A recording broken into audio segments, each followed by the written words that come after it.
Honorable Prime Minister. आदरणीय सभापति जी, राष्ट्रपति जी के अभिभाषण पर धन्यवाद प्रस्ताव पर जो चर्चा चल रही है, उस चर्चा में शरीक होकर के मैं आदरणीय राष्ट्रपति जी का आदरपूर्वक धन्यवाद करता हूं। आदरणीय राष्ट्रपति जी का अभिनंदन करता हूं।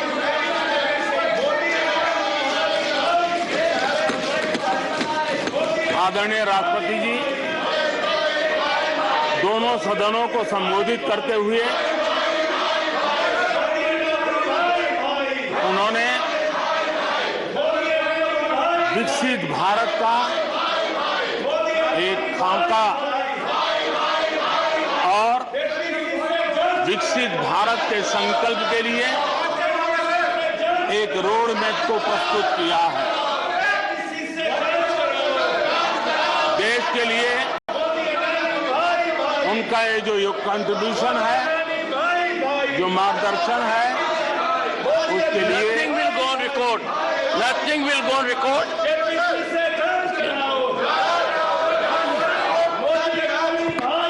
Honorable members, honorable members, honorable members, take your seat. Honorable members, honorable members, honorable members, take your seat. I call upon honorable members to observe decorum and take your seats. Honorable members,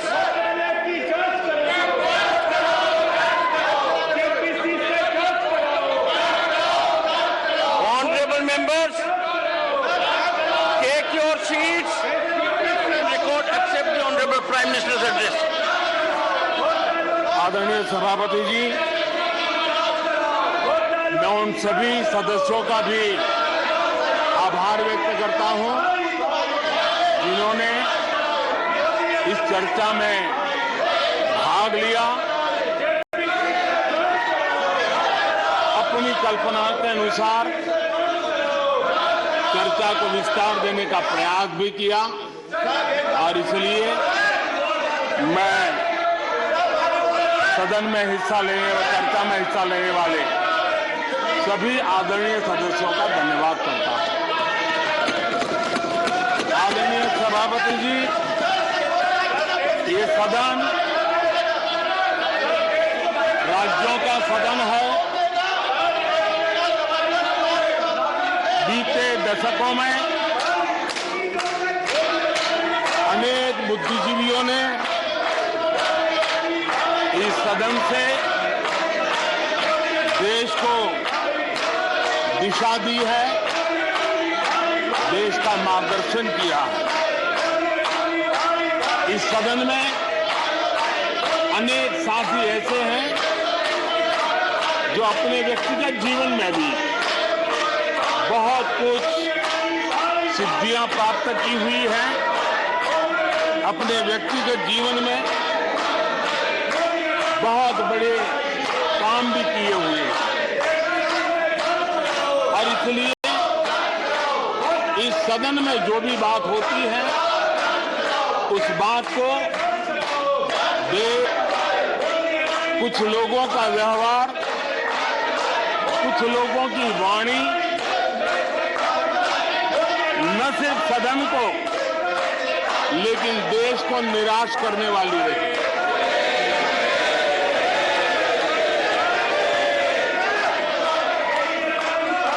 इस प्रकार की वृत्ति प्रवृत्ति के माननीय सदस्यों को मैं यही कहूंगा, कीचड़ उसके पास था, कीचड़ उसके पास था, मेरे पास गुलाल।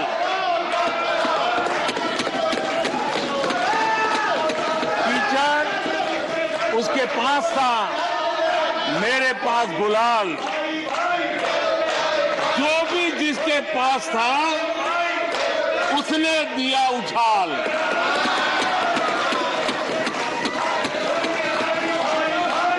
और अच्छाई है जितना कीचड़ उछालोगे कमल उतना ही ज्यादा खिलेगा।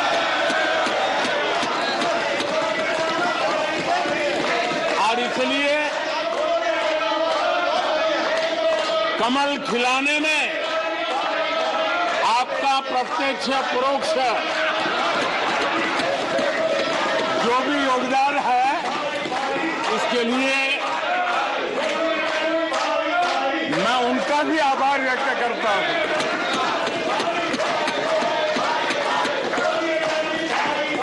आदरणीय सभापति जी, कल विपक्ष के हमारे वरिष्ठ साथी आदरणीय खड़गे जी ने कहा कि हमने 60 साल में मजबूत बुनियाद बना रहे, ऐसा कल आपने कहा। और उनकी शिकायत थी कि बुनियाद तो हमने बनाई और क्रेडिट मोदी ले रहा है। लेकिन आदरणीय सभापति जी,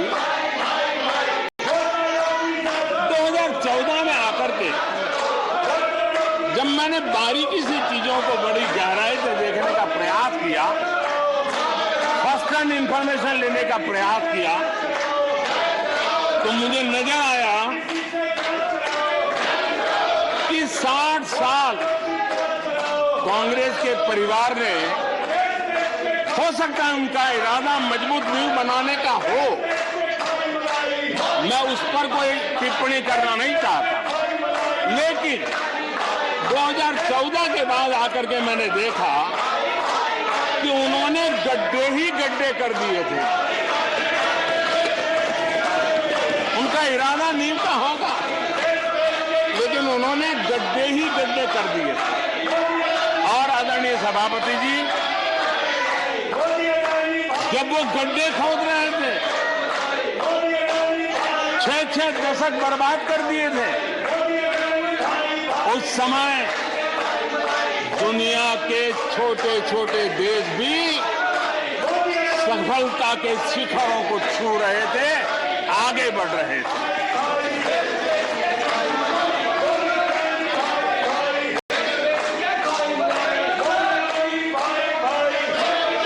आदरणीय सभापति जी, उनका तो वो साल इतना अच्छा माहौल था कि पंचायत से लेकर के पार्लियामेंट तक उन्हीं की दुनिया चलती थी। इतना देश भी अनेक आशा अपेक्षाओं के साथ आंख बंद करके उनका समर्थन करता था। लेकिन उन्होंने इस प्रकार की कार्यशैली विकसित की, इस प्रकार का कल्चर विकसित किया कि जिसके कारण वे एक भी चुनौती का परमानेंट सॉल्यूशन करने का न कभी सोचा, न कभी उनको सूझा, न कभी उन्होंने प्रयास किया।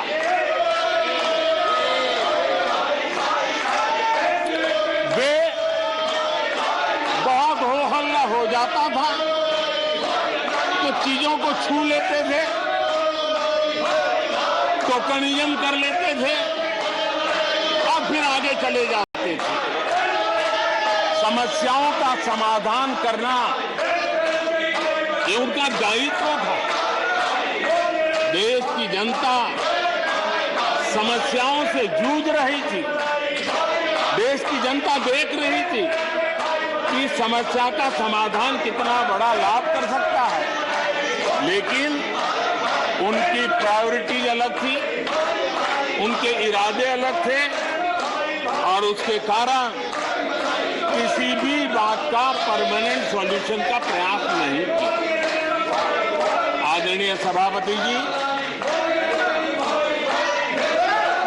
सरकार की पहचान जो बनी है वो हमारे पुरुषार्थ के कारण बनी है।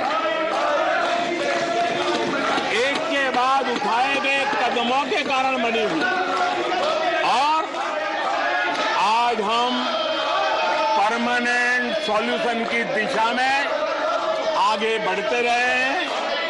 हम एक एक विषय को छू करके भागने वाले लोग नहीं, लेकिन देश की मूलभूत आवश्यकताओं को परमानेंट सॉल्यूशन पर बल देते हुए हम आगे बढ़ रहे हैं। आदरणीय सभापति जी, अगर मैं पानी का ही उदाहरण लूं तो वो जमाना था कि किसी गांव में एक हैंडपंप लगा दिया तो हफ्ते भर उसका उत्सव मनाया जाता था और उस टोकनिज्म से पानी का काम किया करके गाड़ी चलाई जाती थी। कल यहाँ गुजरात का जिक्र कर रहे थे, आप हैरान होंगे, सबसे ज्यादा सीटों से जीतने का उनका जो गौरव था, वैसे एक मुख्यमंत्री एक शहर में पानी की टंकी का उद्घाटन करने गए थे और वो फ्रंट पेज पर हेडलाइन न्यूज था। यानी समस्याओं का टोकनिज्म क्या होता है, कैसे टाला जाता है, ये कल्चर देश ने देखा है। हमने भी पानी की समस्या को सुलझाने के लिए रास्ते अपनाए। हमने जल संरक्षण, जल सिंचन हर पहलू पर ध्यान दिया। हमने कैच द रेन अभियान से जनता को जोड़ा। इतना ही नहीं, आजादी के पहले से अब तक हम सरकार में आने तब तक सिर्फ 3 करोड़ घरों तक नल से जल मिलता था। आदरणीय सभापति जी, पिछले 3-4 साल में आज 11 करोड़ घरों को नल से जल मिल रहा है। भारत पानी की समस्या जो हर परिवार की समस्या होती है, जीवन में उसके बिना चल नहीं सकता और भविष्य के संभावनाओं को भी देखते हुए हमने उसके समाधान के रास्ते चुने। आदरणीय सभापति जी, मैं एक और विषय पर भी जाना चाहता हूं। Empowerment of common people. बैंकों का राष्ट्रीयकरण हुआ था, इस बात से हुआ था कि गरीबों को बैंकों का अधिकार मिले, ऐसी बहानेबाजी की गई थी। लेकिन इस बैंक देश के आधे से अधिक लोग बैंक से दरवाजे तक नहीं पहुंच पाए।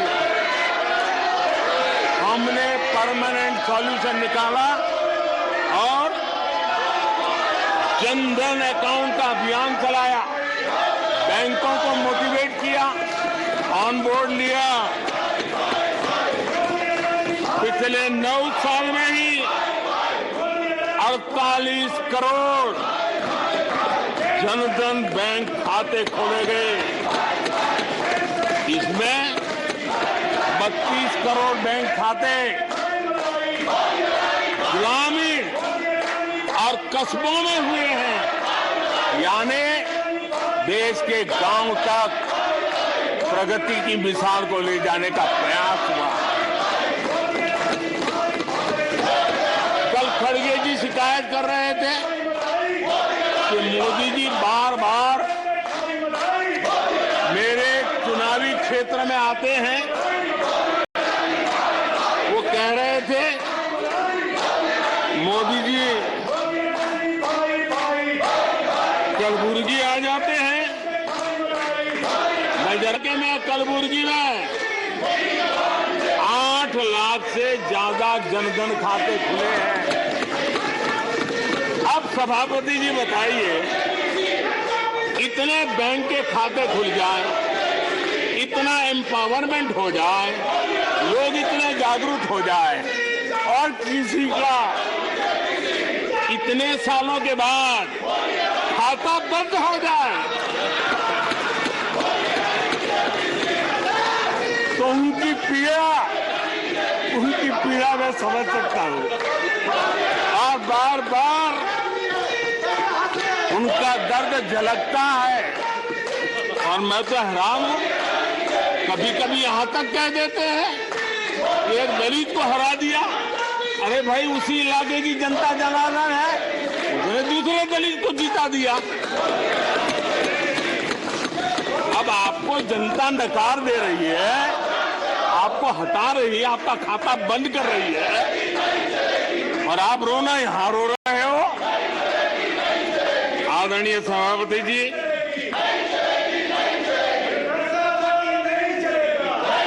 जनधन, आधार, मोबाइल, ये जो त्रिशक्ति है और उसने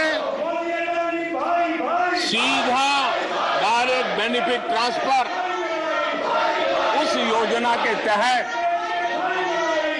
पिछले कुछ वर्षों में 27 लाख करोड़ रुपया इस देश के नागरिकों के बैंक खातों में ट्रांसफर किया, हितधारकों के खातों में ट्रांसफर किया है। और मुझे खुशी है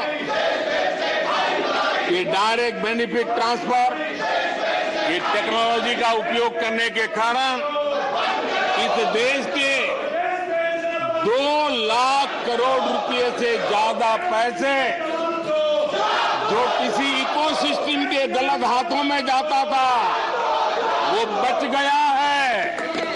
देश की बहुत बड़ी सेवा की है। और मैं जानता हूं, जिस इकोसिस्टम के सागरिकों को, केले कपाटों को, जो 2 लाख करोड़ की ऐसी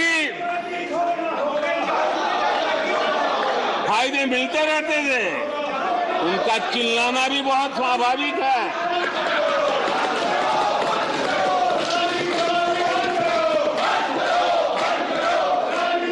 आदरणीय सभापति जी, हमारे देश में पहले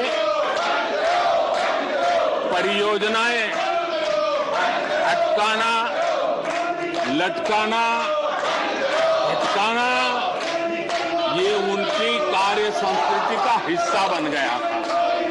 यही उनका कार्य करने का तरीका बन गया था। ईमानदार टैक्स पेयर की गाढ़ी कमाई, उसका नुकसान होता था। हमने टेक्नोलॉजी का प्लेटफॉर्म तैयार किया, पीएम गति शक्ति मास्टर प्लान लेकर के आए और 1600 लेयर में डेटा के माध्यम से इंफ्रास्ट्रक्चर को, प्रोजेक्ट को गति देने का काम हो रहा है। जो योजनाएं बनाने में महीनों लग जाते थे, वो आज सप्ताहों के भीतर भीतर उसको आगे बढ़ा दिया जाता है, क्योंकि आधुनिक भारत के निर्माण के लिए इंफ्रास्ट्रक्चर का महत्व हम भली भांति समझते हैं, स्केल का भी महत्व समझते हैं, स्पीड का भी महत्व समझते हैं और टेक्नोलॉजी के माध्यम से परमानेंट सॉल्यूशन और परमानेंट एस्पिरेशन का एड्रेस करने का प्रयास आदरणीय सभापति जी हम कर रहे हैं। आदरणीय सभापति जी, कोई भी जब सरकार में आता है तो देश के लिए कुछ करने के वादे करके आता है, जनता का कुछ भला करने के वादे करके आता है, लेकिन सिर्फ भावनाएं व्यक्त करने से बात बनती नहीं है।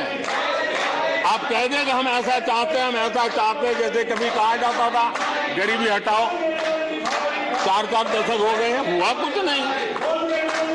इसलिए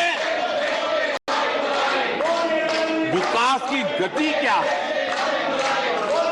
विकास की नीयत क्या है, विकास की दिशा क्या है, विकास का प्रयास क्या है, परिणाम क्या है, ये बहुत मायने रखता है। सिर्फ आप कहते रहे कि हम भी कुछ करते थे, इतने से बात बनती नहीं है। आदरणीय सभापति जी, जबकि हम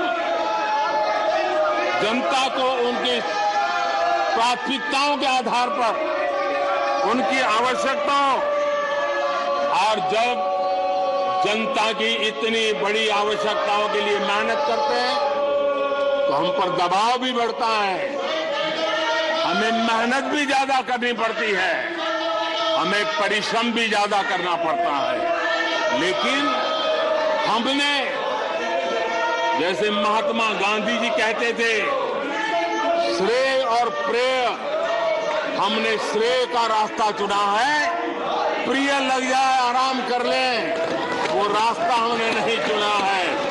मेहनत करनी पड़ेगी तो करेंगे, दिन रात खपाना पड़ेगा तो खपाएंगे, लेकिन जनता जनार्दन के एस्पिरेशन को चोट नहीं पहुंचने देंगे और उसके एस्पिरेशन सिद्धियों में परिवर्तित हो जाए और देश विकास की यात्रा को पार करे, इसके लिए हम काम करते रहेंगे। इन सपनों को लेकर के चलने वाले हम लोग हैं और हमने वो करके दिखाया। आदरणीय सभापति जी, अब आप देखिए, देश आजाद हुआ तब से 2014 तक 14 करोड़ एलपीजी कनेक्शन थे और लोगों की मांग भी थी।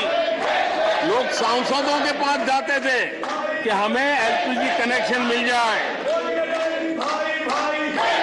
और उस समय 14 करोड़ घरों में था, डिमांड भी कम थी, प्रेशर भी कम था, आपको गैस लाने के लिए खर्चा भी नहीं करना पड़ता था, आपको गैस पहुंचाने के लिए व्यवस्था, आप भी मजे में, चलती भी गाड़ी, काम होता नहीं था, लोग इंतजार करते रहते थे। लेकिन हमने सामने से होकर के तय किया कि हर घर को एलपीजी कनेक्शन देंगे। हमें मालूम था कि हम कर रहे हैं, हमें मेहनत करनी पड़ेगी, हमें मालूम था हमें धन खर्च करना पड़ेगा, हमें मालूम था हमें दुनिया भर से गैस लाना पड़ेगा। ये सब दबाव की संभावना जानने के बावजूद भी हमारी प्राथमिकता मेरे देश का नागरिक था, हमारी प्राथमिकता हमारे देश के सामान्य लोग थे, और इसलिए हमने 32 करोड़ से ज्यादा परिवारों के पास गैस कनेक्शन पहुंचाए। नया इंफ्रास्ट्रक्चर खड़ा करना पड़ा, धन खर्चना पड़ा।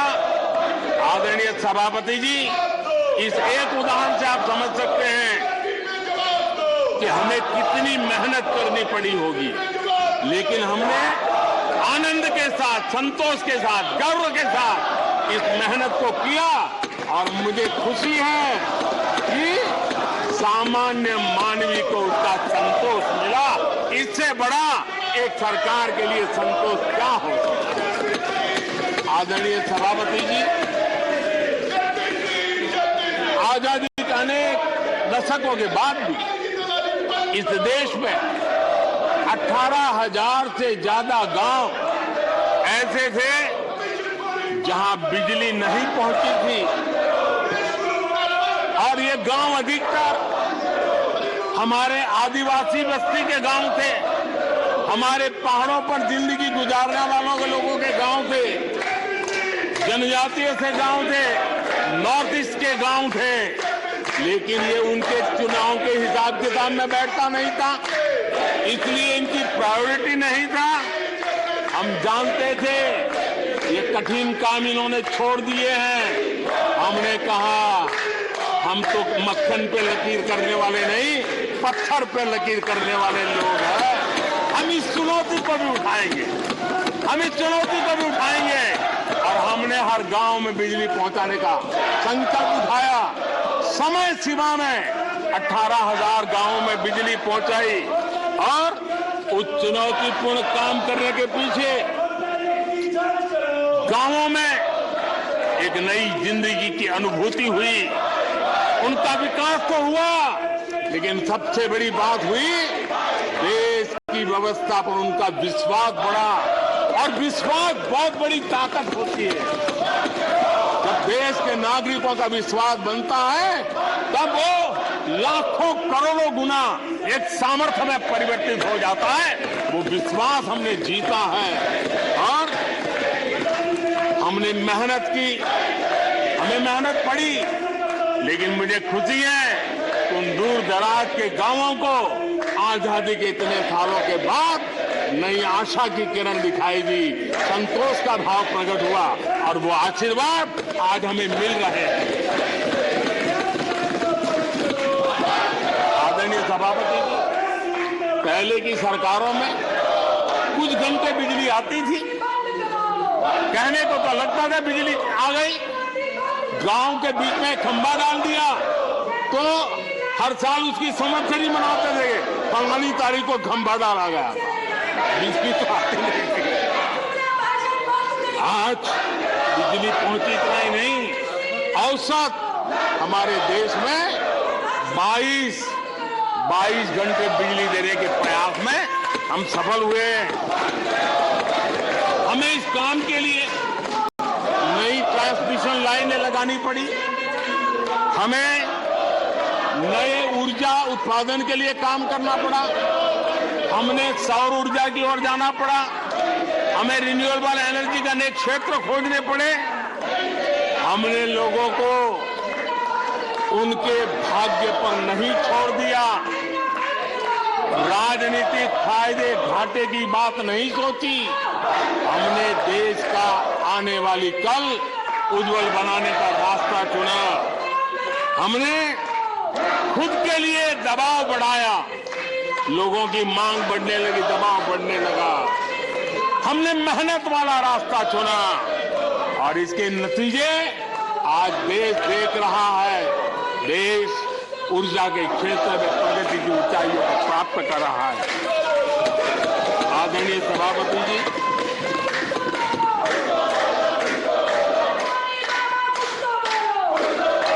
हमने आजादी के अमृत काल में एक बहुत बड़ा हिम्मत भरा कदम उठाया। मैं जानता हूं ये आसान नहीं है, हमें बहुत मेहनत करनी पड़ेगी और वो रास्ता हमने चुना है सैचुरेशन का। हर योजना के जो लाभार्थी हैं 100% लाभ कैसे पहुंचे, 100% लाभार्थियों को लाभ पहुंचे, बिना रोक टोक के लाभ पहुंचे। और मैं कहता हूं अगर सच्चा पंथ निरपेक्षता है तो यही है, सच्चा सेक्युलरिज्म है तो यही है। और सरकार उस राह पर बड़ी ईमानदारी के साथ चल पड़ी है। अमृत काल में हमने सैचुरेशन का संकल्प लिया है, 100% लाभार्थियों तक पहुंचने का भाजपा एनडीए सरकार का ये संकल्प है। आदरणीय सभापति जी, ये 100% वाली बात, ये सैचुरेशन वाली बात देश की अनेक समस्याओं का समाधान तो है ही, उस नागरिक की समस्याओं का समाधान इतना ही नहीं है, देश की समस्याओं का समाधान है। एक ऐसी नई कार्य संस्कृति को लेकर के हम आ रहे हैं जो देश में मेरा तेरा अपना पराया उन सारे भेदों को मिटाने वाला रास्ता है, सैचुरेशन वाला हम लेकर के आए। सैचुरेशन तक पहुंचने का मतलब होता है भेदभाव की सारी गुंजाइशें खत्म करना। जब डिस्क्रिमिनेशन रहता है तब करप्शन को भी संभावना मिलती है। कोई कहेगा मुझे जल्दी दो, तो कहता है इतना दोगे तो दूंगा, लेकिन 100% जाना है तो उसको विश्वास होता है भले इस महीने मुझे नहीं पहुंचा, 3 महीने के बाद पहुंचेगा, लेकिन पहुंचेगा, विश्वास बढ़ता है। ये तुष्टीकरण की आशंकाओं को समाप्त कर देता है। फलानी जाति को मिलेगा, फलाने परिवार को मिलेगा, फलाने गांव को मिलेगा, फलानी बिरादरी को मिलेगा, फलाने पंथ संप्रदाय वालों को मिलेगा। ये सारी तुष्टीकरण की आशंकाओं को खत्म कर देता है। स्वार्थ के आधार पर लाभ पहुंचाने की प्रवृत्ति को पूरी तरह खत्म कर देता है और समाज के आखिरी व्यक्ति को, जो आखिरी पंक्ति में खड़ा हुआ व्यक्ति है, और महात्मा गांधी जिसकी हमेशा वकालत करते थे, उसके अधिकारों की रक्षा इसके अंदर समाहित होती है और हम उसको सुनिश्चित करते हैं। और सबका साथ सबका विकास, ये मतलब यही है कि 100% उनके हकों को पहुंचाना। जब सरकार की मशीनरी का लक्ष्य हर पात्र व्यक्ति तक पहुंचने का हो तो भेदभाव, पक्षपात टिक ही नहीं सकता। इसलिए हमारा ये 100% सेवा अभियान, सोशल जस्टिस, सामाजिक न्याय, इसका बहुत बड़ा सशक्त माध्यम है। यही सामाजिक न्याय की असली गारंटी है। यही सच्ची पंथ निरपेक्षता है, यही सच्चा सेकुलरिज्म है। हम देश को विकास का ये मॉडल दे रहे हैं जिसमें हितधारक सबको उनके हक मिले। देश हमारे साथ है। कांग्रेस को बार बार देश नकार रहा है, लेकिन कांग्रेस और उसके साथी अपनी साजिशों से बाज नहीं आते हैं और जनता ये देख भी रही है और उनको हर मौके पर सजा भी देती रही। आदरणीय सभापति जी, हमारे देश की आजादी में 1857 से लेकर के स्वतंत्र संग्राम का कोई भी दशक उठा लीजिए, हिंदुस्तान का कोई भी भूभाग उठा लीजिए, मेरे देश की आजादी की लड़ाई में मेरे देश के आदिवासियों का योगदान स्वर्णिम पृष्ठ से भरा पड़ा हुआ है। गर्व होता है देश को कि मेरे आदिवासी भाइयों ने आजादी के महात्म्य को समझा था, लेकिन दशकों तक मेरे आदिवासी भाई विकास से वंचित रहे और विश्वास का सेतु तो कभी बन ही नहीं पाया। आशंकाओं से भरी हुई व्यवस्था बनी और उन नौजवानों के मन में बार बार सरकारों के लिए सवाल उठते चले गए, लेकिन उन्होंने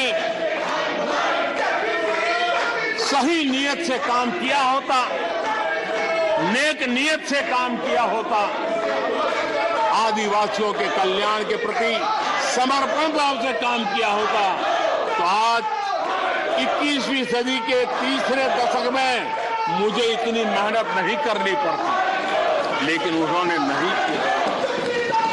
अटल बिहारी वाजपेयी की सरकार थी, पहली बार इस देश में आदिवासियों के विकास के लिए अलग मंत्रालय बना, पहली बार आदिवासियों के कल्याण के लिए, भलाई के लिए, विकास के लिए अलग बजट की व्यवस्था हुई।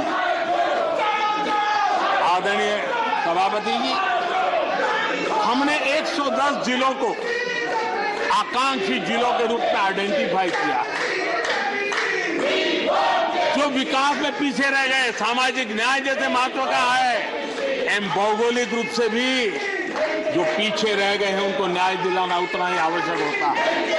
और इसलिए हमने 110 आकांक्षी जिले और 110 में आधे से अधिक वो इलाके हैं जहां बहुल जनसंख्या जनजातीय हैं, मेरे आदिवासी भाई बहन रहते हैं। 3 करोड़ से ज्यादा आदिवासी भाइयों को इसका सीधा लाभ मिला है, उनके जीवन में बदलाव आया है। इन क्षेत्रों में शिक्षा, स्वास्थ्य, इंफ्रास्ट्रक्चर, इसमें अभूतपूर्व सुधार हुआ है, क्योंकि हमने 110 जिलों पर विशेष फोकस किया है, उनका रेगुलर मॉनिटरिंग कर रहे हैं। यहां पर हमारे कुछ माननीय सदस्यों ने ट्राइबल सब प्लान की बात का जिक्र किया था। मैं ऐसे साथियों का अनुरोध करता हूं कि जरा समय निकाल करके किसी पढ़े लिखे व्यक्ति की मदद लेकर के बैठिए, जो बजट को अध्ययन कर सकता है, थोड़ा समझा सकता है, और आप देखेंगे तो पता चलेगा कि बजट में शेड्यूल्ड ट्राइब कंपोनेंट फंड्स, इसके तहत 2014 के पहले की तुलना में 5 गुना अधिक वृद्धि हुई है।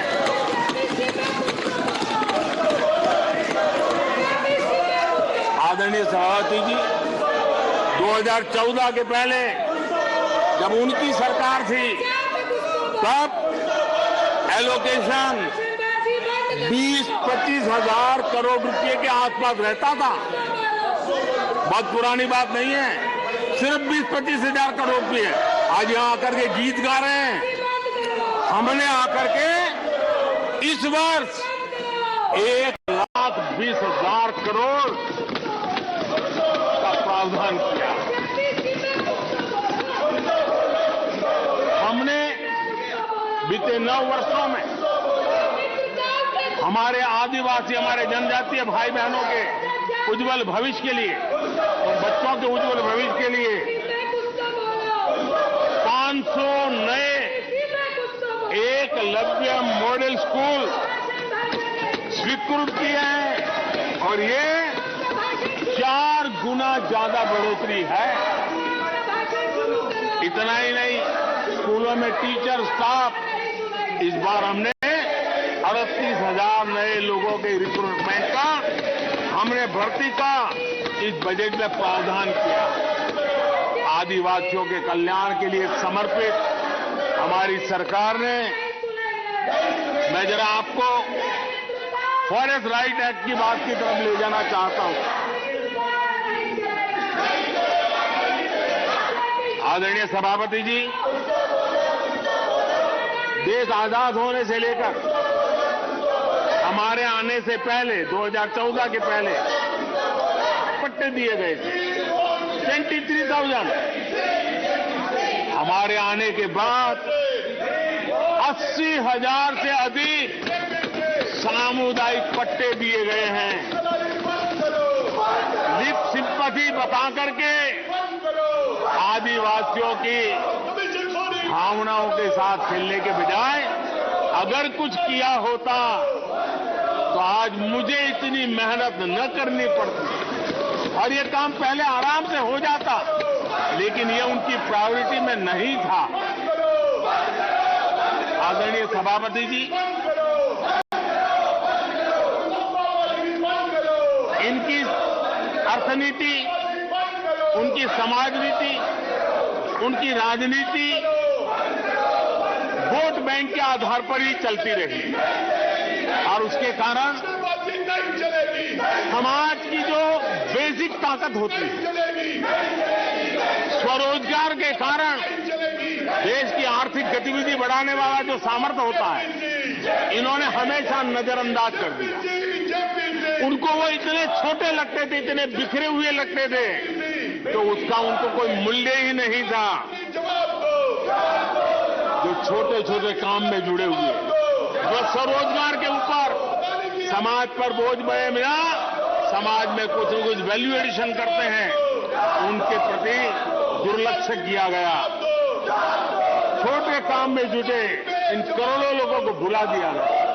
मुझे गर्व है कि मेरी सरकार ने रेहड़ी वाले, ठेले वाले, फुटपाथ पर व्यापार करने वाले लोगों की सहूलियत, ब्याज के चक्कर में जिनके जीवन तबाह हो जाते थे, दिन भर का पसीना ब्याजखोरों के घर जाकर के चुकाना पड़ता था, उन गरीबों की चिंता हमने की। उन रेहड़ी ठेले परिवारों की चिंता हमने की। और आदरणीय सभापति जी, हमने इतना ही नहीं, हमारे विश्वकर्मा समुदाय जो समाज निर्माण के अंदर एक भूमिका देते हैं, जो अपने हाथ से औजार की मदद से कुछ न कुछ सृजन करते रहते हैं, समाज की आवश्यकताओं की बहुत बड़ी मात्रा में पूर्ति करते हैं। चाहे हमारा बंजारा समुदाय हो, चाहे हमारे गुमंद जाति के लोग हैं, हमने उनकी चिंता करने का काम किया है। पीएम स्वनिधि योजना हो, पीएम विश्वकर्मा योजना हो, जिसके द्वारा हमने समाज के इन लोगों की मजबूती के लिए काम किया है, उनके सामर्थ्य को बढ़ाने के लिए काम किया। आदरणीय सभापति जी, आप तो स्वयं किसान पुत्र हैं। इस देश के किसानों के साथ क्या बीती है, ऊपर के कुछ एक वर्ग को संभाल लेना और उन्हीं से अपनी राजनीति चलाए रखना, यही सिलसिला चला। इस देश की कृषि की सच्ची ताकत छोटे किसानों में है। 1 एकड़ 2 एकड़ भूमि का वो बड़ा मुश्किल से 80-85% इस देश का ये वर्ग है। इन छोटे किसान उपेक्षित थे, उनकी आवाज कोई सुनने वाला नहीं था। हमारी सरकार ने छोटे किसानों पर ध्यान केंद्रित किया, छोटे किसानों को फॉर्मल बैंकिंग के साथ जोड़ा। आज साल में 3 बार सीधे पीएम किसान सम्मान निधि छोटे किसान के खाते में जमा होती है। इतना ही नहीं, हमने पशुपालकों को भी बैंकों से जोड़ा, हमने मछुआरों को बैंकों से जोड़ा और उनको ब्याज में रियायत देकर के उनके आर्थिक सामर्थ्य को बढ़ाया, ताकि वो अपना व्यवसाय विकसित कर सके, अपने क्रॉप पैटर्न को बदल सके, अपने उत्पादित किए हुए माल को रोक करके उचित दाम मिलने पर बाजार में ले जा सके। उस दिशा में हमने काम किया। आदरणीय सभापति जी, हम जानते हैं हमारे देश के बहुत सारे किसान ऐसे हैं कि जो बरसाती पानी पर उनको गुजारा करना पड़ता है। सिंचाई की व्यवस्था ये पिछली सरकारों ने की नहीं। हमने और देखा है कि ये छोटे किसान पानी बरसाती के भरोसे जीने वाले मोटे अनाज की खेती करते हैं, पानी होता नहीं है। ये मोटे अनाज की खेती करने वाले किसानों को हमने विशेष स्थान दिया। हमने यूएन को लिखा कि मिलेट ईयर मनाइए, दुनिया में भारत के मोटे अनाज की एक ब्रांडिंग बने, मार्केटिंग बने और उसके सुविचारित रूप से अब उस मोटे अनाज को श्री अन्न के रूप में, जैसे श्रीफल का महात्मा है, वैसे ही श्री अन्न का महात्मा बने और छोटे किसान जो पैदावार करते हैं उनको उचित दाम मिले, ग्लोबल मार्केट मिले, देश में क्रॉप पैटर्न में परिवर्तन आए।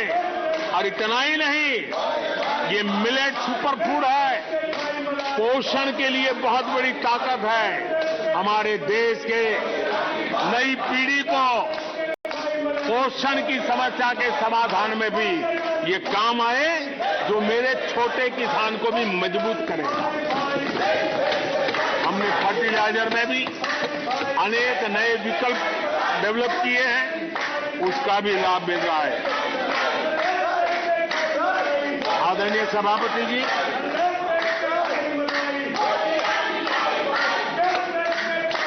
हमें बड़े कन्विक्शन के साथ मैं मानता हूं कि जब निर्णय प्रक्रिया में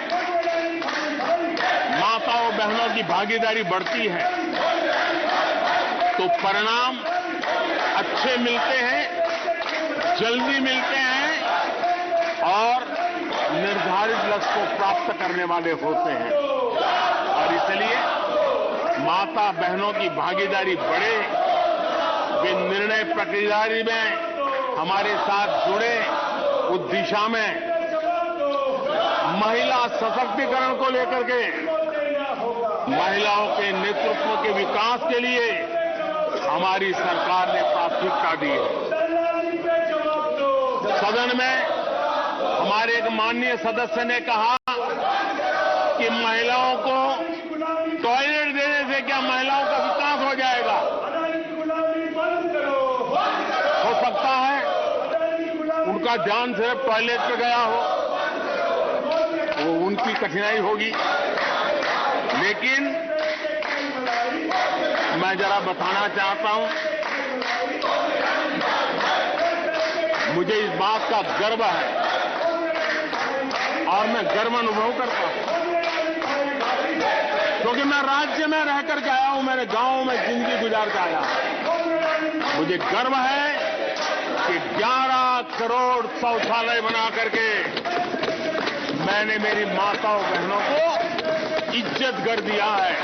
मुझे इस बात का गर्व है।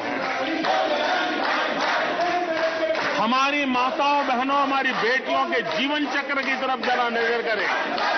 हमारी सरकार माताओं बहनों के सशक्तिकरण के लिए कितनी संवेदनशील है, उसकी तरफ मैं जरा ध्यान आकर्षित करना चाहता हूं। और जिनको सिर्फ टॉयलेट पे ही सोच, महिला के बैंक खाते में सीधा पैसा जाए ताकि उसको पोषण से उसके गर्भ में जो बच्चा है उसके स्वास्थ्य को भी लाभ हो।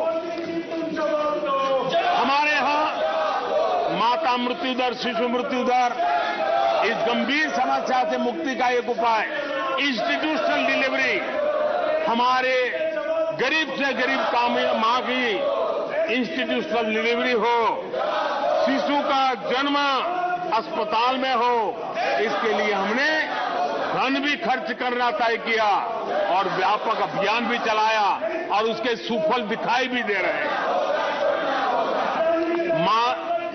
हम जानते हैं किसी न किसी मानसिक विकृति के कारण बेटियों को मां के कोख में ही मारने की प्रवृत्ति बढ़ गई थी। ये समाज के लिए कलंक था। हमने बेटी बचाओ अभियान चलाया और आज मुझे खुशी है कि बेटे जन्म लेते हैं उसकी तुलना में बेटियों की संख्या बढ़ रही है। ये हमारे लिए संतोष का विषय है। हमने बेटियों की रक्षा का काम किया है। बेटी जब बड़ी होकर स्कूल जाए और शौचालय के अभाव में 5वीं 6वीं कक्षा में आते आते स्कूल छोड़ दें, हमने उस चिंता को भी किया और स्कूलों में बच्चियों के लिए अलग टॉयलेट बनाए ताकि मेरी बच्चियों को स्कूल छोड़ना न पड़े। ये हमने जी चिंता की। बेटी की शिक्षा जारी रहे और इसलिए हमने सुकन्या समृद्धि योजना, जिसमें अधिक ब्याज दे करके बेटियों को सुरक्षित शिक्षा की व्यवस्था का प्रबंध किया ताकि परिवार भी उनको प्रोत्साहन दे। बेटी बड़ी होकर अपना काम करने के लिए बिना गारंटी मुद्रा योजना से लोन ले सके, अपने पैरों पे खड़ी हो सके। और मुझे खुशी है कि मुद्रा योजना के लाभार्थियों में 70% हमारी माताएं बेटियां हैं। हमने ये काम किया है। मां बनने के बाद भी नौकरी जारी रख सके, इसके लिए मातृत्व अवकाश में हमने वृद्धि की है। वो डेवलप कंट्रियों से भी कभी कभी ज्यादा है। ये काम हमने किया है। बेटियों के लिए हमने सैनिक स्कूल खोल दिए हैं। आदरणीय सभापति जी, आप तो स्वयं सैनिक स्कूल के विद्यार्थी रहे हैं। बेटियों को वहां एंट्री नहीं थी, वो काम भी हमने कर दिया। आज सैनिक स्कूलों में मेरी बेटियां पढ़ रही हैं। इतना ही नहीं, हमारी बेटियां अबला नहीं सबला है। वो सेना में जाना चाहती है, अफसर बनना चाहती है। हमने हमारी बेटियों को सेना के दरवाजे भी खोल दिए हैं और आज गर्व होता है सियाचिन में मेरे देश की कोई बेटी मां भारती की रक्षा करने के लिए तैनात होती है। बेटी को गांव में कमाई के अवसर मिले और इसके लिए हमने विमेन सेल्फ हेल्प ग्रुप उसको एक नई ताकत दी, वैल्यू एडिशन किया और बैंकों से मिलने वाली उनकी रकम में बहुत बड़ा इजाफा किया और इसलिए वो भी हमने उनकी प्रगति के लिए हमारी माताओं, बेटियों को, बहनों को लकड़ी के धुएं से जिंदगी में मुसीबतें झेलनी न पड़े, इसलिए हमने उज्ज्वला योजना से गैस का कनेक्शन दिया। हमारी माताओं, बहनों को, बेटियों को पीने का पानी के लिए जूझना न पड़े, 2-2, 4-4 किलोमीटर तक जाना न पड़े। हमने नल से घर तक पानी पहुंचाने का अभियान चलाया ताकि मेरी माताओं, बेटों को, बेटियों को, बहनों को, बेटियों को अंधेरे में गुजारा न करना पड़े, इसलिए हमने सौभाग्य योजना से ऐसे गरीब परिवारों तक बिजली पहुंचाई। बेटी, मां, बहन कितनी ही गंभीर बीमारी हो लेकिन कभी बताती नहीं है, उसको चिंता रहती है कि कहीं बच्चों पे कर्ज हो जाएगा, परिवार पर बोझ हो जाएगा, वो पीड़ा सहती है लेकिन अपने बच्चों को अपनी बीमारी के विषय में नहीं बताती है। उन माताओं, बहनों को आयुष्मान कार्ड दे करके अस्पताल में बड़ी से बड़ी बीमारी से मुक्ति का रास्ता हमने खोल दिया है। आदरणीय सभापति जी, बेटी का संपत्ति पर अधिकार हो, इसलिए हमने सरकार की तरफ से जो आवाज देते हैं उसमें बेटी के राइट को निश्चित किया, उसके नाम पर प्रॉपर्टी करने का काम किया। हमने महिला सशक्तिकरण के लिए हमारी माताओं, बहनों को जो भी छोटी मोटी बचत कर लें, मुसीबत झेल करके बचत करना माताओं, बहनों का स्वभाव होता है और वो घर में अनाज के डिब्बे में पैसे रख करके गुजारा करती है। उस मुसीबत में निकाल के हमने उसको जनधन के खाते दे दिए, बैंक में पैसा जमा करे, इसकी व्यवस्था कर दी। और आदरणीय सभापति जी, इस बजट सत्र के लिए तो गर्व की बात है कि बजट सत्र का प्रारंभ महिला राष्ट्रपति के द्वारा होता है और बजट सत्र का विधिवत प्रारंभ महिला वित्त मंत्री के सत्र में होता है। देश में ऐसा संयोग पहले कभी नहीं आया जो आज आया है और हमारा तो प्रयास रहेगा कि ऐसे शुभ अवसर आगे भी देखने को मिले।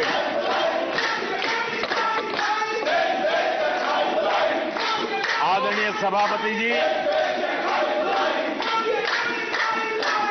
जब देश को आधुनिक होना है, नए संकल्पों को पार करना है, तो हम साइंस और टेक्नोलॉजी के सामर्थ्य को नकार नहीं सकते। साइंस और टेक्नोलॉजी के महत्व को हमारी सरकार भली भांति समझती है, लेकिन हम टुकड़ों में नहीं सोचते, हम टोकनिज्म में नहीं सोचते हैं। हम साइंस और टेक्नोलॉजी की तरफ से देश को आगे बढ़ाने के लिए हर दिशा में काम कर रहे हैं, सार्वत्रिक प्रयास कर रहे हैं, अनेकविध इनिशिएटिव ले रहे हैं और इसलिए बचपन में साइंटिफिक टेम्परामेंट डेवलप करने के लिए अटल टिंकरिंग लैब, ये वैज्ञानिक सोच के निर्माण के लिए स्कूल के लेवल पर बच्चों को हमने अवसर दिया। उससे थोड़ा आगे निकले, बच्चा कुछ करना शुरू कर ले, तो हमने अटल इंक्यूबेशन सेंटर खड़े किए ताकि कुछ अगर अच्छी प्रगति की है तो उसको वो वायुमंडल मिले, ताकि वो टेक्नोलॉजी में कन्वर्ट करने के लिए वो खोज, वो इनोवेशन काम आ जाए। इसके लिए हमने विज्ञान की इस प्रगति का परिणाम, हमने नीतियां बदली। स्पेस के क्षेत्र में अब प्राइवेट भागीदारी का हमने सपना पूरा किया और मुझे खुशी है, आदरणीय सभापति जी, आज ये देश गर्व करेगा कि सर्वाधिक पेटेंट इनोवेशन और दुनिया के बाजार में टिकता है पेटेंट, ये सबसे अधिक पेटेंट रजिस्टर करने में आज मेरे देश के नौजवान आगे आ रहे हैं। आदरणीय सभापति जी, आधार की ताकत क्या होती है वो हमारी सरकार ने आके दिखा दिया और आधार से जुड़े हुए जो विद्वान लोग हैं उन्होंने भी कहा है कि आधार के महत्व को, टेक्नोलॉजी के महत्व को 2014 के बाद समझा गया और उसके कारण वो मेहनत अब रंग ला रही है। हमने देखा है कोविड के काल में कोविन प्लेटफॉर्म 200 करोड़ वैक्सीनेशन और सर्टिफिकेट कोविन का आपके मोबाइल पर विदिन ए सेकंड आ जाता है। लेकिन दुनिया को अचंभा तब हुआ कि भारत अपनी वैक्सीन लेकर के आ गया है कोविड में। दुनिया के लोग अपनी वैक्सीन, हमारे यहाँ कोई बहुत बड़ा मार्केट था, बेचने के लिए भांति भांति के प्रेशर करते थे, आर्टिकल लिखे जाते थे, टीवी में इंटरव्यू दिए जाते थे, सेमिनार किए जाते थे। इतना ही नहीं, मेरे देश के वैज्ञानिकों को बदनाम करने के लिए, उनको नीचा दिखाने के लिए कल तक प्रयास चले, कल तक प्रयास चले, कल तक प्रयास चले। और मेरे ही देश के वैज्ञानिकों ने आज दुनिया में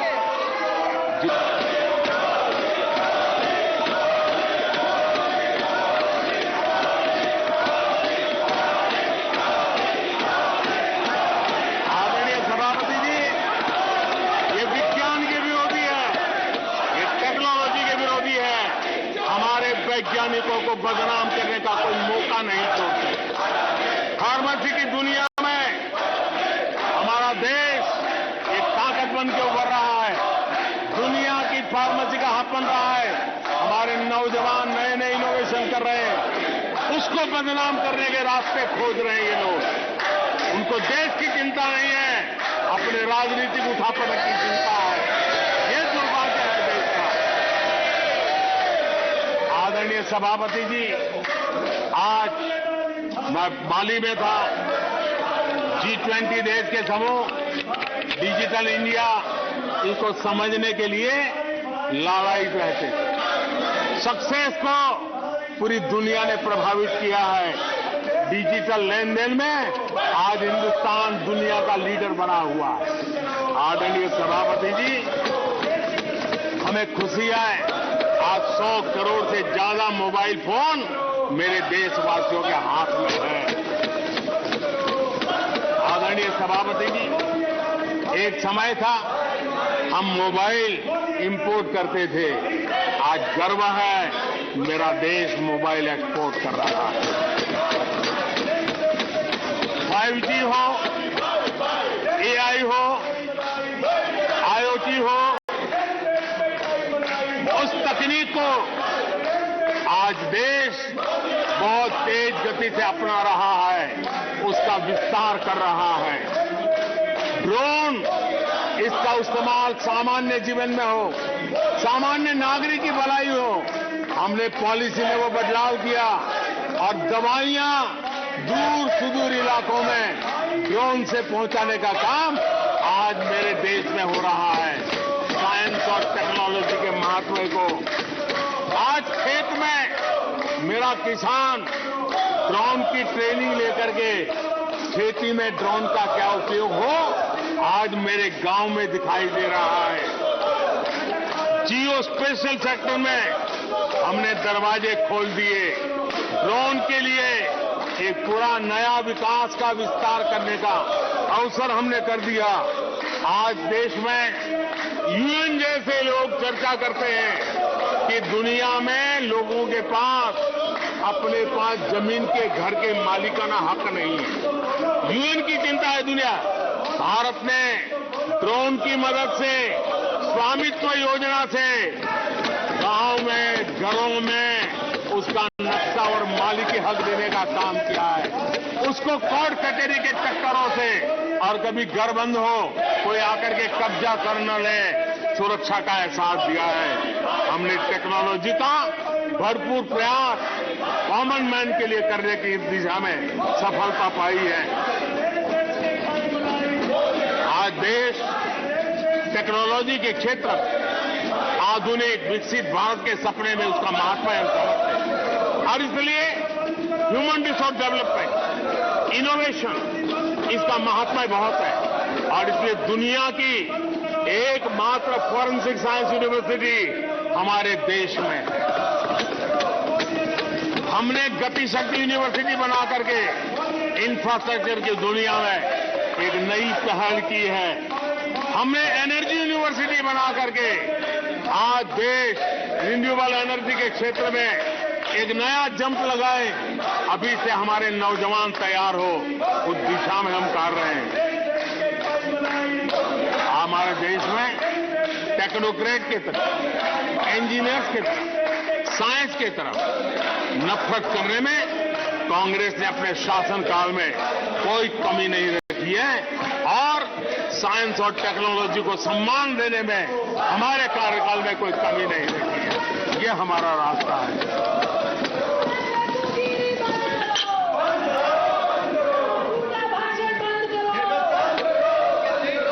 आदरणीय सभापति जी, यहां रोजगार की भी चर्चा हुई। मैं हैरान हूं कि जो अपने आप को सबसे लंबे समय तक सार्वजनिक जीवन का दावा करते हैं, इनको ये मालूम नहीं है कि नौकरी और रोजगार में फर्क होता है। जिनको नौकरी और रोजगार का फर्क समझ नहीं है वो हमें उपदेश दे रहे हैं। आदरणीय सभापति जी,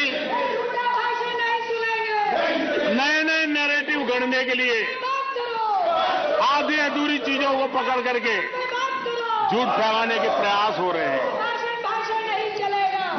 बीते 9 वर्ष में अर्थव्यवस्थाओं का जो विस्तार हुआ है, नए सेक्टर्स में रोजगार की नई संभावनाएं बनी। आज ग्रीन इकोनॉमी में देश जिस प्रकार से आगे बढ़ रहा है, उसने ग्रीन जॉब की बहुत बड़ी संभावनाएं धरती पर उतार करके दिखाई है और अधिक संभावनाएं बनी हुई है। डिजिटल इंडिया के विस्तार से डिजिटल इकोनॉमी, उसका भी एक नया क्षेत्र। आज सर्विस सेक्टर में डिजिटल इंडिया एक नई बुलंदी पर है। 5 लाख कॉमन सर्विस सेंटर, गांव के अंदर एक एक कॉमन सर्विस सेंटर में 2-2, 5-5 लोग रोजी रोटी कमाते हैं और दूर सुदूर जंगलों के छोटे छोटे गांव में भी कॉमन सर्विस सेंटर में खोले हैं। अप्रैल से नवंबर 2022 के दौरान ईपीएफओ पेरोल में 1 करोड़ से अधिक लोग जोड़े गए हैं। 1 करोड़ से अधिक लोग। आदरणीय सभापति जी,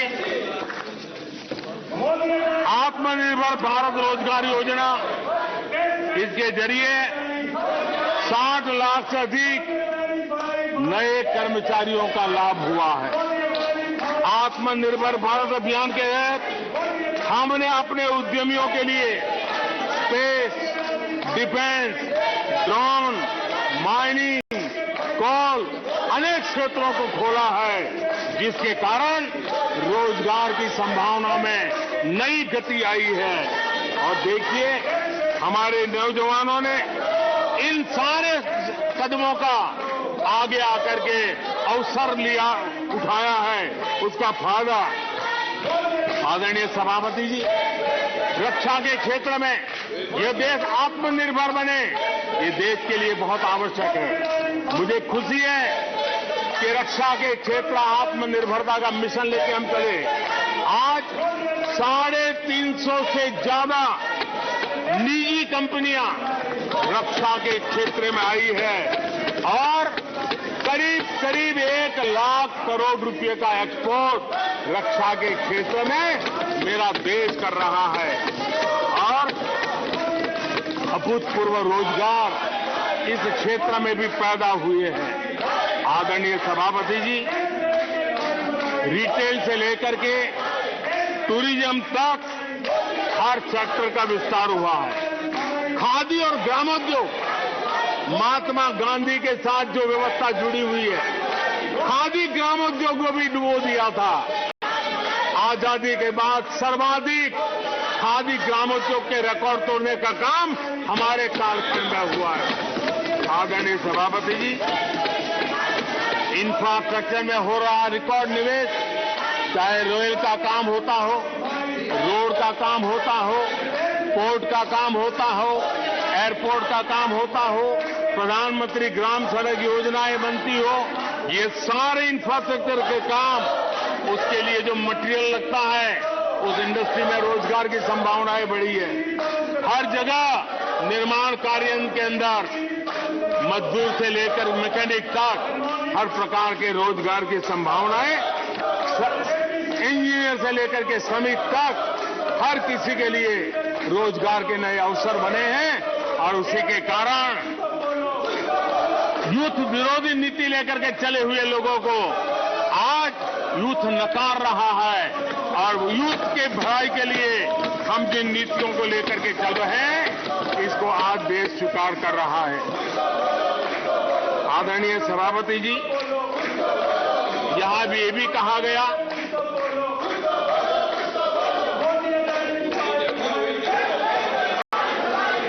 आदरणीय सभापति जी, यहां ये भी कहा गया कि सरकार की योजनाओं को उनके नामों को लेकर के आपत्ति उठाई। कुछ लोगों को ये भी परेशानी है कि नामों में कुछ संस्कृत टच है, बताइए, इसकी भी परेशानी। आदरणीय सभापति जी, मैंने किसी अखबार में पढ़ा था, मैं कोई वेरीफाई तो नहीं किया है, और रिपोर्ट कह रही थी 600 जितनी सरकारी योजना जाते हैं, उनका लहू एकदम गर्म हो जाता है कि नेहरू जी का नाम क्यों नहीं दिया। आदरणीय सभापति जी, मैं बहुत आश्चर्य होता है कि चलो भाई, हमसे कभी छूट जाता होगा नेहरू जी का नाम, और छूट जाता होता होगा, हम ठीक भी कर लेंगे क्योंकि वो देश के पहले प्रधानमंत्री थे। लेकिन मुझे ये समझ नहीं आता है कि उनकी पीढ़ी का कोई व्यक्ति नेहरू सरनेम रखने से डरता क्यों है? क्या शर्मिंदगी है नेहरू सरनेम रखने से? क्या शर्मिंदगी है? इतना बड़ा महान व्यक्तित्व अगर आपको मंजूर नहीं है, परिवार को मंजूर नहीं है, और हमारा हिसाब मांगते रहते हो। आदरणीय सभापति जी,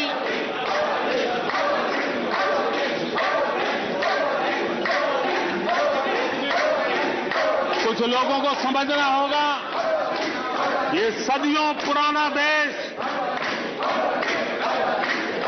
सामान्य मानवी के पसीने और पुरुषार्थ से बना हुआ देश, जन जन की पीढ़ियों की परंपरा से बना हुआ देश है। ये देश किसी परिवार की जागीर नहीं है।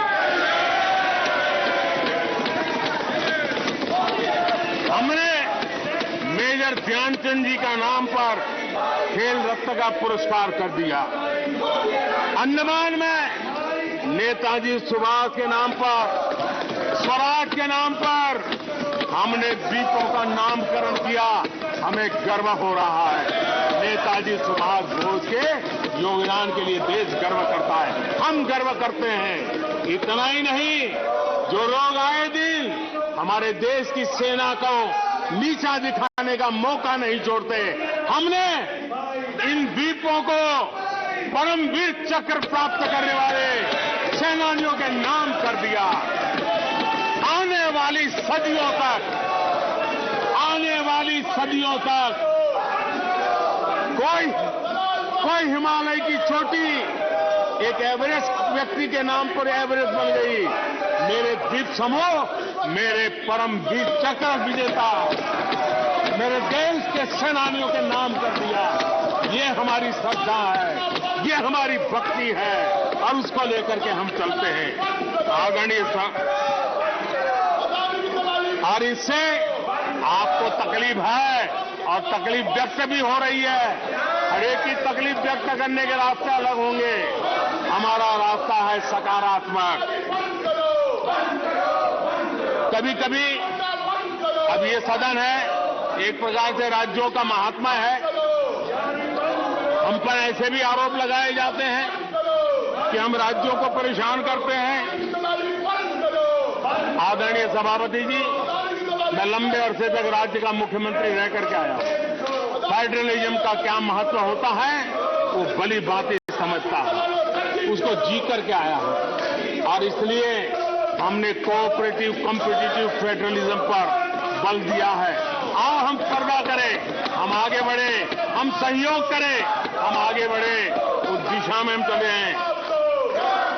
हमने हमारी नीतियों में नेशनल प्रोग्रेस का भी ध्यान रखा है और रीजनल एस्पिरेशन को भी एड्रेस किया है। National progress and regional aspiration, इसका परफेक्ट कॉम्बिनेशन हमारी नीतियों में दिखा है, क्योंकि हम सब मिलकर के 2047 तक एक विकसित भारत का सपना पूरा करने के लिए चल पड़े हैं। लेकिन जो लोग आज विपक्ष में बैठे हैं, उन्होंने तो राज्यों के अधिकारों की धज्जियां उड़ा दी। जरा मैं कच्चा चिट्ठा खोलना चाहता हूं।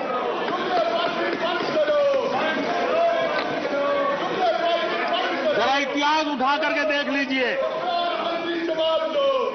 वो कौन पार्टी थी, वो लोग कौन सत्ता में बैठे थे जिन्होंने आर्टिकल 356 का सबसे ज्यादा दुरुपयोग किया।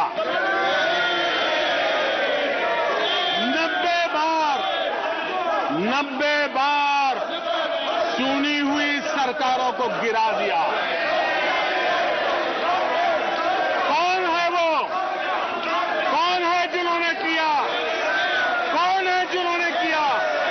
कौन है जिन्होंने किया? इतना ही नहीं सभापति जी, एक प्रधानमंत्री ने आर्टिकल 356 का 50 बार उपयोग किया, आधी सेंचुरी कर दी। वो नाम है श्रीमती इंदिरा गांधी का। 50 बार सरकारों को गिरा दिया। केरल में आज जो लोग इनके साथ खड़े हैं, जरा याद कर लीजिए, थोड़ा बार माइक लगा दीजिए। केरल में वामपंथी सरकार चुनी गई, जिसे पंडित नेहरू पसंद नहीं करते थे। कुछ ही कालखंड के अंदर चुनी हुई पहली सरकार को गढ़ते। आज आप वहां खड़े हैं, आपके साथ क्या हुआ था जरा याद कीजिए। आदरणीय सभापति जी, जरा डीएमके के मित्रों को भी बताता हूं, तमिलनाडु में एमजीआर और करुणानिधि जैसे दिग्गजों की सरकारें, उन सरकारों को भी इन्हीं कांग्रेस वालों ने बर्खास्त कर दिया।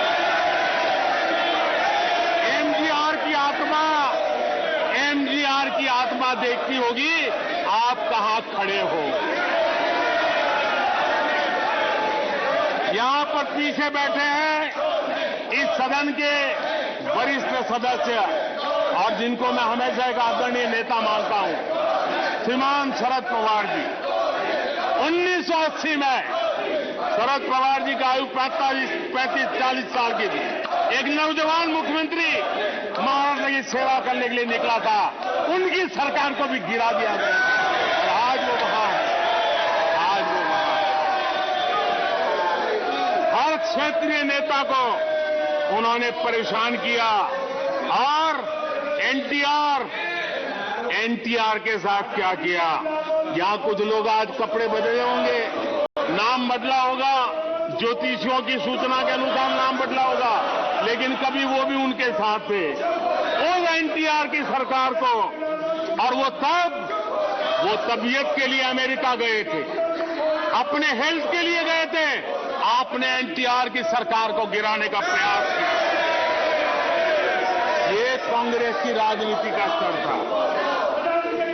आदरणीय सभापति जी, अखबार निकाल के देख लीजिए, हर अखबार लिखता था कि राजभवनों को कांग्रेस के दफ्तर बना दिए गए हैं, कांग्रेस के हेडक्वार्टर बना दिए गए।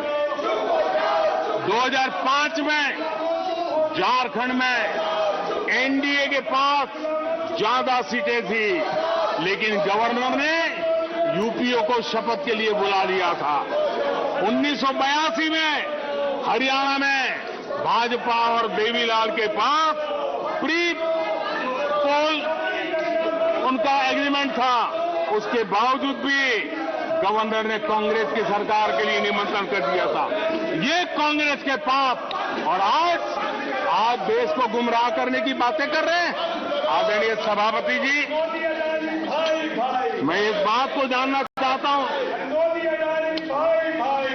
मैं एक गंभीर विषय की ओर अब ध्यान देना भी चाहता हूं। महत्वपूर्ण विषयों को मैंने स्पर्श किया है, और आज देश में आर्थिक नीतियों की जिनको समझ नहीं है, जो 24 घंटा राजनीति के सिवा कुछ सोचते नहीं है, जो सत्ता के खेल खेलना यही जिनको सार्वजनिक जीवन का काम दिखता है, उन्होंने अर्थनीति को अनर्थ नीति में परिवर्तित कर दिया। मैं उनको चेतावनी देना चाहता हूं, और मैं इस सदन की गंभीरता के साथ उनसे कहना चाहता हूं कि अपने रिस्पेक्टिव स्टेट को जाके समझाएं कि ये गलत रास्ते पर न चले जाएं। हम हमारे पड़ोस के देशों का हाल देख रहे हैं कि वहां पर क्या हाल हुआ है, अनाप शनाप कर्ज लेकर के किस प्रकार के देशों को डुबो दिए गए। आज हमारे देश में भी तत्कालीन लाभ के लिए अगर भुगतान करेगा तो आने वाली पीढ़ी करेगी। हम तो कर्ज करो जीपीओ वाला खेल आने वाला देखेगा। ये कुछ राज्यों ने अपनाया है, वो उनका तो तबाह कर देंगे, देश को भी बर्बाद कर देंगे। अब देश अब कर्ज के तले दबते जा रहे हैं। ये देश आज दुनिया में उनको कर्ज देने के लिए कोई तैयार नहीं है। ये मुसीबतों से गुजर रहे हैं। मैं राजनीतिक वैचारिक मतभेद हो सकते हैं, दलों के विषय में एक दूसरे के प्रति टीका टिप्पणी हो सकती है, लेकिन देश की आर्थिक सेहत के साथ खिलवाड़ मत कीजिए। आर्थिक सेहत के साथ खिलवाड़ मत कीजिए। आप ऐसा कोई पाप मत कीजिए जो आपके बच्चों के अधिकारों को छीन ले और आज अपना मौज कर ले और बच्चों के नसीब में बर्बादी छोड़ के चले जाए। ऐसा करके न जाए। आज आपको पॉलिटिकली सूट कर, मैंने तो देखा एक मुख्यमंत्री ने बयान दिया कि भाई अब ठीक है, मैं तो निर्णय करता हूं, अभी मुसीबत मुझे कहां आएगी, 2030-32 के बाद आएगी, जो आएगा वो भुगतेगा। क्या कोई देश ऐसे चलता है क्या? लेकिन ये जो वृत्ति बन रही है वो बहुत चिंता का विषय है। आदरणीय सभापति जी, देश की आर्थिक सेहत के लिए राज्यों ने भी अपनी आर्थिक सेहत के संबंध में डिसिप्लिन का रास्ता चुनना पड़ेगा, और तभी जाकर के वे राज्य भी इस विकास की यात्रा का लाभ ले पाएंगे और उनके राज्यों के नागरिकों का भला करने में हमें भी सुविधा हो जाएगी, ताकि हम उन तक लाभ पहुंचाना चाहते हैं। आदरणीय सभापति जी, 2047 में यह देश विकसित भारत बने, ये हम सबका संकल्प है। 140 करोड़ देशवासियों का संकल्प है। अब देश पीछे मुड़ करके देखने को तैयार नहीं है। देश लंबी छलांग मारने को तैयार है। जिनकी 2 वक्त की रोटी का सपना था, उसको आपने एड्रेस नहीं किया, हमने उसको एड्रेस किया है। जिसको सामाजिक न्याय की अपेक्षा थी, जो आपने एड्रेस नहीं किया, हमने एड्रेस किया है। जिन अवसरों को तलाशता था, उन अवसरों को उपलब्ध कराने के लिए हमने अनेक कदम उठाए हैं, और आजाद भारत का जो सपना है, उन सपने को पूरा करने के लिए हम संकल्पबद्ध होकर के चले। और आदरणीय सभापति जी, देश देख रहा है, देश देख रहा है, एक अकेला कितनों को भारी पड़ रहा है, एक अकेला कितनों को भारी पड़ रहा है। अरे नारे बोलने के लिए भी उनको बदल करना पड़ता है। जो भी ये बोलता है घंटे भर से आवाज की जवाब देता है। आदरणीय सभापति जी, एक कन्विक्शन के कारण चला हूं, देश के लिए जीता हूं, देश के लिए कुछ करने के लिए निकला हुआ हूं। और इसलिए ये राजनीतिक खेल खेलने वाले लोग, उनके अंदर वो हौसला नहीं है, वो ढूंढ रहे हैं, बचने का रास्ता खोज रहे हैं। आदरणीय सभापति जी, राष्ट्रपति जी के उम्दा भाषण को, राष्ट्रपति जी के मार्गदर्शक भाषण को, राष्ट्रपति जी के प्रेरक भाषण को इस सदन के अंदर अभिनंदन करते हुए, धन्यवाद करते हुए, आपका भी आभार व्यक्त करते हुए